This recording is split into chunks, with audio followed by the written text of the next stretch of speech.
I remember when I was younger, I was looking through my father's attic to find some old vintage stuff to sell. I found some sort of old notebook that used to be his. At first it seemed just like any old charming little diary, but as I skimmed through it, it got weirder. There were scribbles here and there and many crossouts. After around 30 pages, entire sections of the book were crossed out. I went down to the kitchen to ask my father about the book.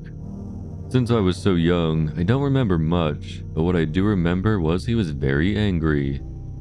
It's been so many years since then. Tomorrow I will go and ask him again. Hopefully he will be more open to talking about this subject. Where did you find this? I found it in your attic 12 years ago. Well, I guess I need to explain this to you now. It was 12 years ago when your grandparents split up. I went with your grandfather. It was one hell of a mistake. As you know, your grandfather was an ethologist, which means he studied animal behavior. He was given the task of studying unusual predatory behavior in the local woods. In other words, some lion or something was eating up all the deer, and the local hunting club complained. So we set up a cabin in the middle of the forest so he could observe the wildlife all the time. It was a creepy-ass place. The floor creaked, there were spiders everywhere, and half the house was outdoors. He kept on ranting about unimportant things and how horrible the cabin was for a while. I think I'll skip this part for your sake. I remember your grandfather ran a test by hanging huge chunks of meat from poles of varying heights. He said depending on how the meat was when we came back, he'd be able to tell what ate it. For example, if the meat fell off the pole, something like a mountain lion got to it. Or if the meat was nowhere in the area, chances are a bear carried it away. A week later we went out hiking to check the bait.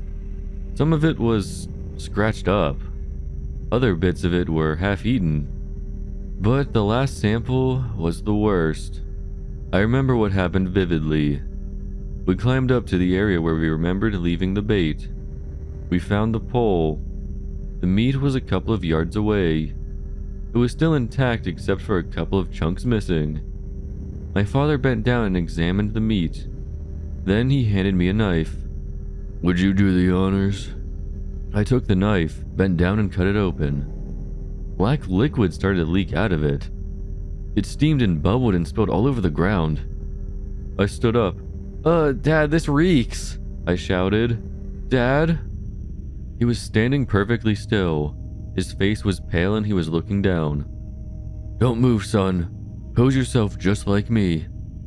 I did what he said. I stood still like a statue and faced the same direction. Then I noticed why he was acting like this. Far ahead of us was something sitting in the trees. It was mostly covered by leaves, but there were two things I saw clearly. One, it was staring at us. Two, it had a long barbed tail that ended in a sharp point. "Now listen, son," my father whispered to me. "I am a man of science. I need you to know something. There is not a single creature on this earth, living or dead, that kills for no reason. There is always a reason. Always." The creature began to climb from the tree slowly. I noticed it was very human-like. It was covered from head to toe in dark brown scales. "Now, since it hasn't eaten the food, that means it is protecting its territory. What I need you to do is bend down and put your hands on top of your head.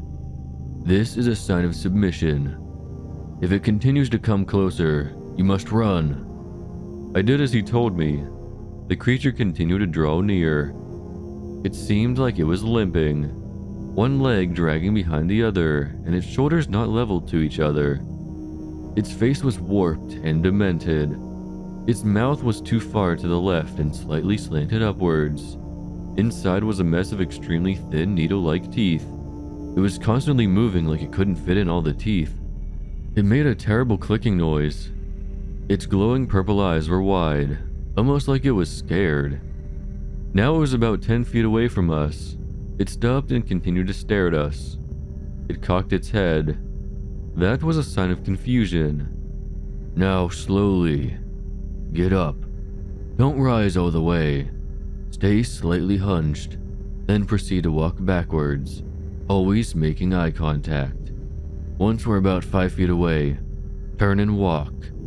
Don't run. I did what I was told. Dad rose with me. We began to walk backwards. Now that we were standing, I could see that Dad was a few feet taller than it. The beast continued to stare at us. It horrified me.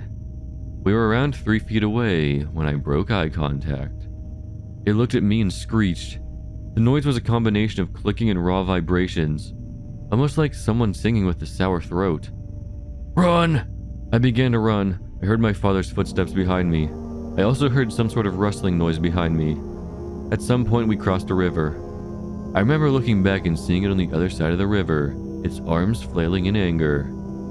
I never forgot it. A couple of years later, when we were settled down in a nice apartment in the city, I remember waking up in the middle of the night.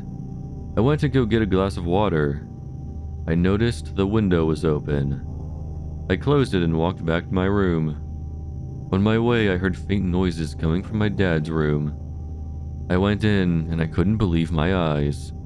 The creature was standing over my father. His chest was splayed open, revealing his organs. The creature's mouth was dripping blood and black goo. It opened its mouth and let my father's heart fall on his chest. It appeared to be grinning. It jumped up and began to crawl on the ceiling and out the window, never to be seen or mentioned again. My father lied.